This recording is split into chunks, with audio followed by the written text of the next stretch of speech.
Welcome to Get Offset. My name is Emily, and I'm here today from my rather noisy street-side townhouse to talk to you about how to find the demo channel that's right for you. I mean, listen, I'm a demo channel, and I feel really glad and honored, honestly, that anybody ever chooses to watch my demo channel.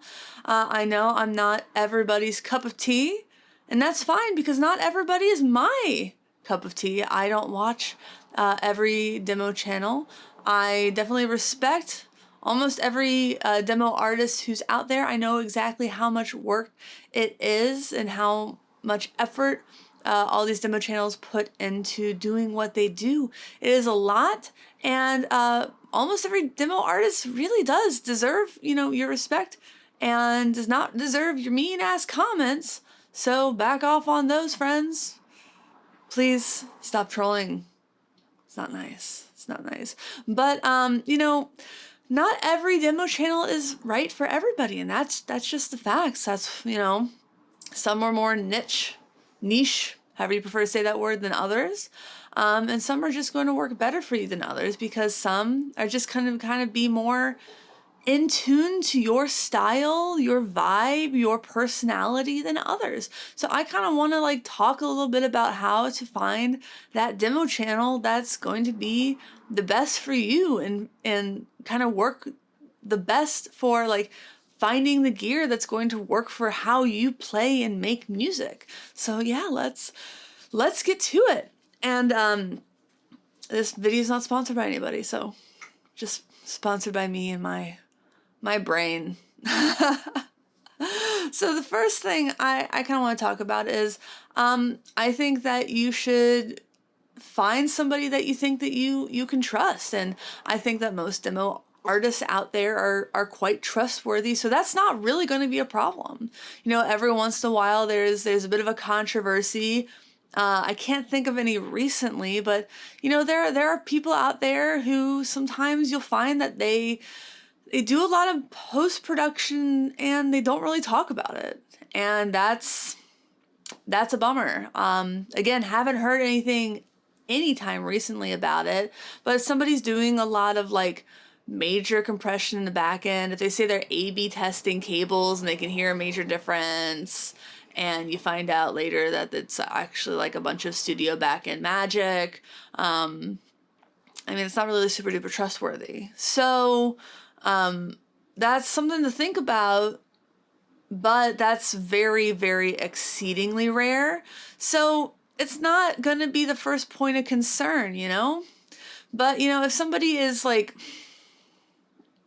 kind of rubbing you the wrong way, maybe you don't maybe you have some quandaries about some of the gear that they're promoting or something like that. Maybe that's not, maybe if it's not a good ethical match for you for some reason, maybe pass. That's going to be a pretty easy one, That's fair. Fine. Cool. But I think that there's not really a big issue of trustworthiness, just from the people with whom I've interacted.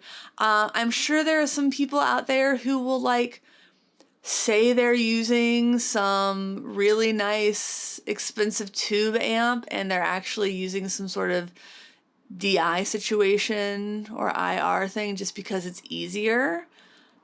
I'm sure that there are people who do that, but if your ears can't tell,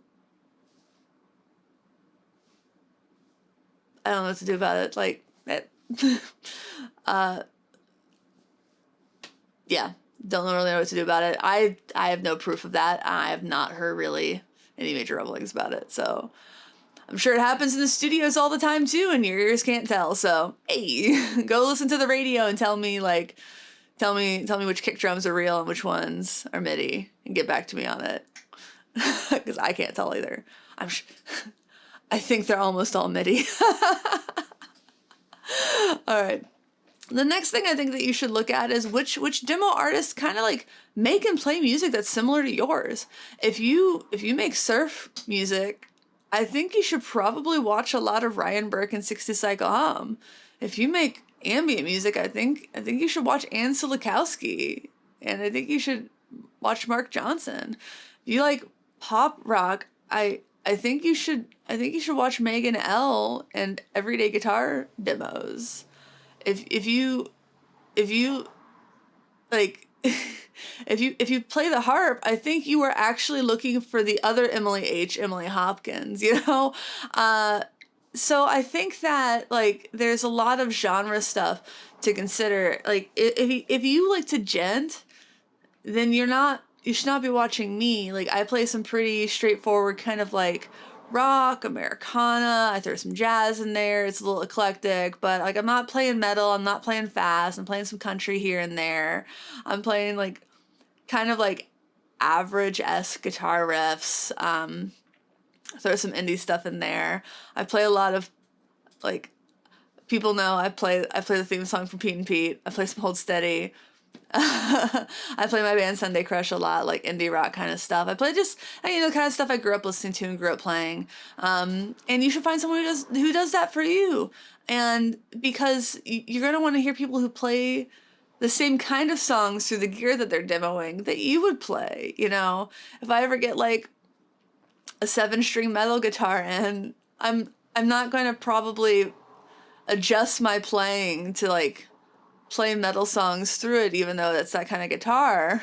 You're probably going to want to hear how I'm playing like my kind of music through it, right? So, I mean, because otherwise it's just a very odd, it would be sort of a paradigm shift for my entire channel. And though that might make sense, and I might throw that in there, it would be a little off-putting, I think. So just find that, and every channel really does have that kind of genre, because every guitarist, well, most guitarists, because there are session players who can play like whatever, they can play everything and they can do it really, really well.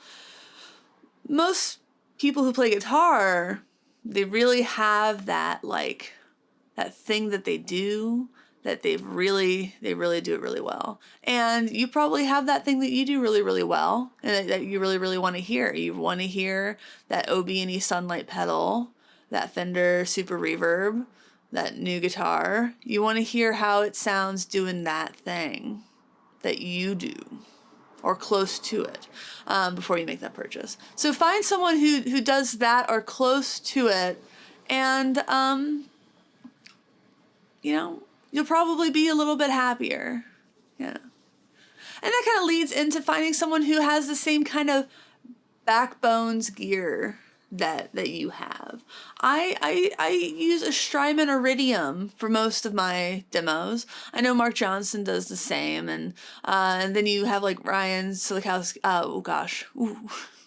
And Silikowski, I forget what she uses. You have Ryan from Demos of the Dark. He uses his Benson. Obviously, not everyone can afford or even get on the waiting list for a Benson. So if you have a Benson or something similar to what that Benson is, that's a great baseline for whatever he's feeding into it. If you have a Strymon Iridium, what I do or what I'm playing is a really good baseline for whatever I'm feeding into it. And of course, I like the Strymon Iridium because it's a great baseline of a really of a Fender amp. So that's why I like that, and that's why I use that. But if you're not playing like a Fender style amp, if you're playing like a Vox style amp, you're going to want to try to find a channel where someone's using a Vox style amp or a Marshall style amp, because that's going to really affect how these other pedals, especially like dirt pedals, sound through what you're playing. So if I'm playing like a Crowther Hotcakes clone, like if I'm demoing the Alchemy Audio off a Waffle, it's gonna sound a lot different when I'm demoing that through the Strymon Iridium on the Round B setting, or the Fender Tone Master Super Reverb, than it would be if I'm demoing it through like the Harmony, the new Harmony amps, like the H. I don't know, I don't have those. They're like, an Orange amp or a Marshall amp or a Vox amp. It's going to sound very, very different, and it's not going to be as helpful for you. So like if you're a Vox person, who only plays Vox amps and you're watching my channel and you're watching my dirt demos, you're probably going to be like, it's not going to be as helpful. For like the features, I always walk through all the features and I try to be as, educational in that aspect. And, not all channels are, and that's what I'm going to get into soon. So that still might be helpful as far as my channel goes. So that's another thing to consider. What do you like to have in your demos is the next thing. Some people just want to kind of no talking, shut the hell up, lady. I just want to hear the pedal, maybe some text on the screen, and I just want to hear it. I don't want to hear you talking. I just want to hear it. And that's great. I like those demos too. I really do. I like to put on Ann Slikowski's demos or Knobs demos or, Collector Emitter demos, and I just like to put them on and vibe. Those are great. I love them. And I really like it when there are tracks in those demos, like full tracks, like to hear it in the mix. I think it's really cool. Oh God, I love Megan L's demos. Like, they're so good.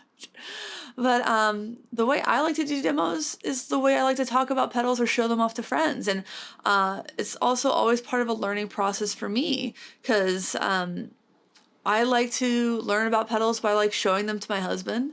The other day I really surprised somebody when I talked about my husband in the channel, because they said I seemed like the angry L7 lesbian type, which is funny to me because Donita Sparks has a husband.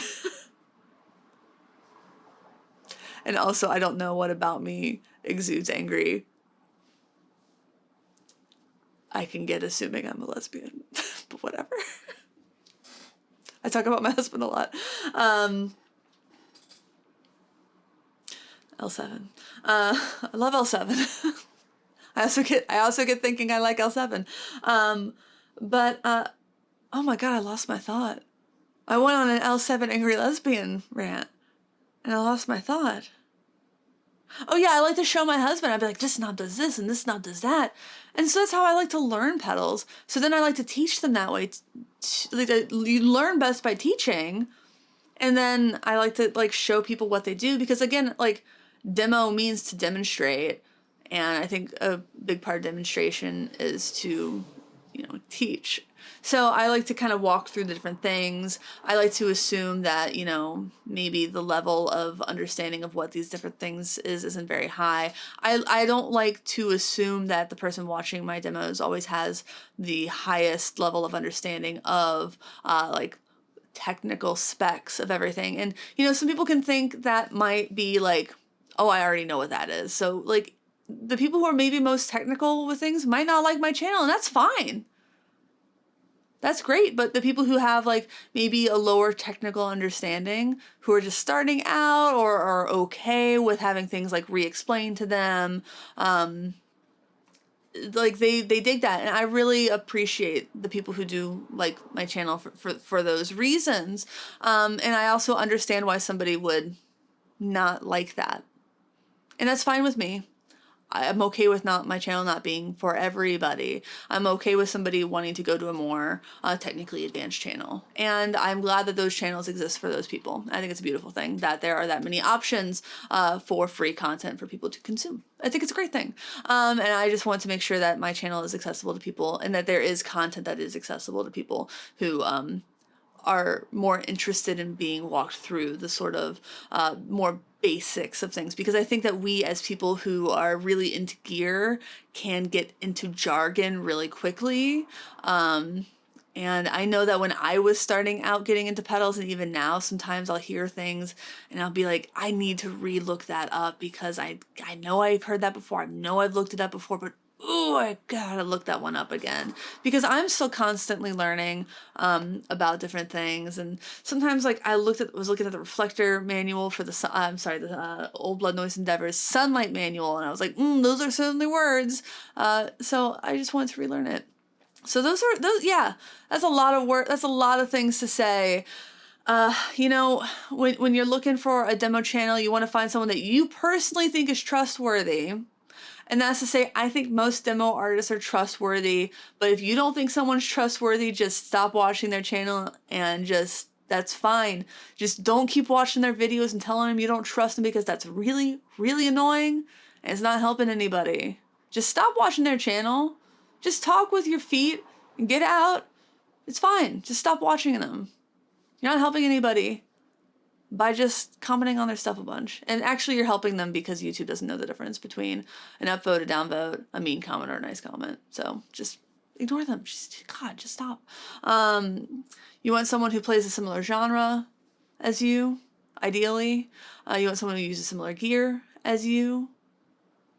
And you want someone that, like, yeah, you like their format, generally speaking. I probably missed one in there because I talked a lot. If you like... You want someone whose vibe that you like, and maybe that vibe is like an accurate vibe of who they are as a person, and maybe it's not. Let me know in the comments if I give off an angry L7 lesbian vibe. I had an ope counter in a video. I don't know what's less angry than an ope counter. That's funny to me. All right, well, thank you for watching. Thank you for understanding. Please like, comment, subscribe below. Let me know what you look for in a YouTube gear demo channel. Thanks for watching. Did I already say thanks for watching? Thanks for understanding? Probably. Until next time, my name is Emily. Goodbye. Rumbling of the car going by. It's my house.